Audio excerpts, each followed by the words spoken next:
I would say in 1993, he decided to open with his brother, a restaurant. It wasn't um, any Cuban restaurant in Jacksonville, even though there was a lot of Cubans. And that's when they opened the Havana Jacks. And in the beginning, Armando wants me to be part of the restaurant, and I did not want it. Even when we opened the restaurant and back in 1994, I will order from Miami the plantains, this Cuban seasoning, like Sazon Goya, the black beans. They didn't have any black beans. We had to order the black beans. And that was a guy who used to have like a little grocery Latino from Puerto Rico. And I ordered it from him, and he will make a trip to Miami every week. When we first came to Jacksonville, nobody speaks Spanish. It was very difficult for me. I did not speak any English. I have two kids. I didn't drive, but pretty much, everything was closed. And I remember the biggest highway, no highway, but boulevard road that we have in Jacksonville was University Boulevard. Going to the beach was like going to another city, because you go through in a road, that you only see pine tree on both sides. It was very neat. I mean, I usually love it. I always feel like this is and I still think, this is a big town, it's not even a city. Everywhere, Latinos everywhere. They're very well-known Latinos, Latinos who help other Latinos. Um, it's amazing. It is amazing. Now you can see Latinos restaurant everywhere, Latino produce in Publix. It's a Latino produce there. Fruits that I haven't seen, unless I go to Miami or Nicaragua. Now you can find them here in Jacksonville. It's like probably like Miami back in the early 70s when I first came. What it is, Jacksonville. Those numbers went down, and the more than two race went up by over 276%. And the fact is that the white race has increased. It's primarily because of the Hispanic population, because a lot of us Hispanics, we're white, okay, but we are, either white, Espanol or Mexicano, but our race is white. So from the 2010 to the 2020 census, the white population increased, but it was predominantly because of the Hispanic ethnic group. Because even Puerto Rico suffered the biggest loss in population over the 2020 census, right? So 11% of the island left the island. My family moved from Puerto Rico. They didn't migrate from Puerto Rico because Puerto Rico is part of the U.S. Everybody else migrates, but we moved. Yeah. So coming from Puerto Rico, my daughters were, speaking Spanish, and then I come to Jacksonville and there's nothing here. We're less than 1% of the population. There's only one Walmart at the time, and that was the one on San Jose and 295. If we saw Hispanics, we would go to each other's house because it was just a small group. And there was one light from Atlantic and St. John's Bluff to Mayport Road and Atlantic. Everything else between those two lights was just woods. Nothing but woods when we got here in the mid-'80s.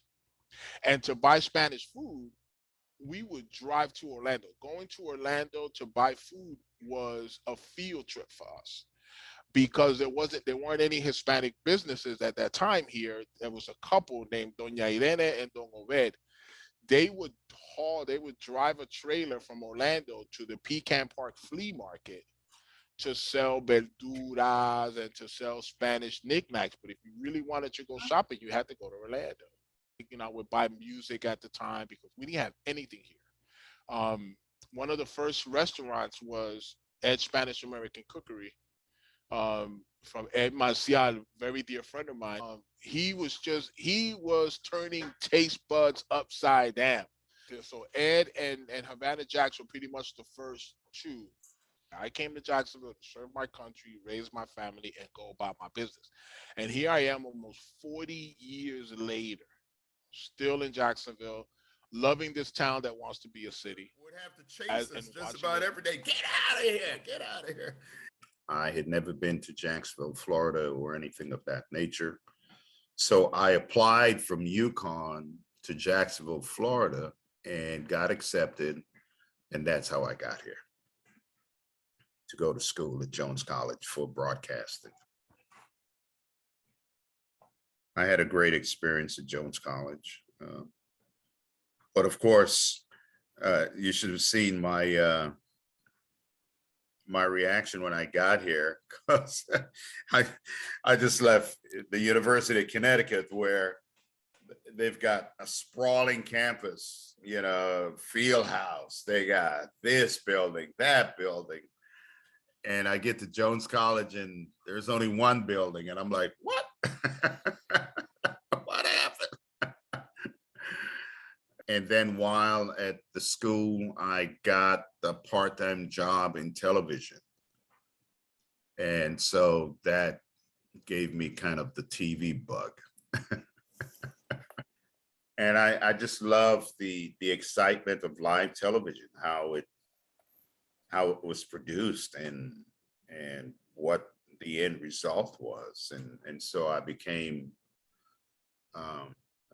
eager to find out more and be part of that process. And then I started as a cameraman shooting videos. I went into the news department as a cameraman shooting videos, then asked for the opportunity to start reporting. So I would shoot and report my own stories, and I was horrible, but but you learn. And so that is how that process began, and it just evolved, and I'm grateful for the just for the opportunity. I'm usually a quiet guy, but I'm also pretty ambitious. And so if you give me the opportunity. Okay. So as I said, we moved here in 2018. And I wish I have this interesting story of the so many reasons we moved here, but there's just one reason. We were so tired of the weather in Chicago. So when we moved here, we moved to Jacksonville first, and we loved it, because the first thing that we did, we moved during the World Cup, the soccer World Cup. And as you might know, that's a big deal for us. You know, we have been here for one day. We didn't even have our things here. The truck was coming. So we were staying that night in a hotel. We didn't know anybody. We didn't have our clothes with us. We were just, waiting for the truck to arrive. So we went to, my husband was like, this is Florida. There has to be a Colombian restaurant here. So he Googled it, and of course, there's plenty of Colombian restaurants here and bakeries and everything. So we went to the first Colombian restaurant that we got. We went to this place, and it was crowded, Rebecca. It was crowded of Colombian people wearing the t-shirts. It's a soccer day, so it's a very important day. Everybody was happy. And then out of the blue, I was like talking with, more than 5 different friends that time. So since day one, I made a special connection with the community here. And it was just so easy. I didn't even have to look for it. Like I was trying to do in Chicago, I was trying to connect with different groups, and I was trying to be member of, like a multiple different things. And then here in a restaurant that day, I was like with 5 different friends who are still my friends nowadays and are in the same page of me. They're moms with kids. So the connection for me was instant. And the weather helps too, like my colleagues and my friends, because, they're from Spain, they're from Colombia, they're from Argentina. So, the connection was just so easy. I didn't have to put any effort on it. So here we are, and this is our happy ending.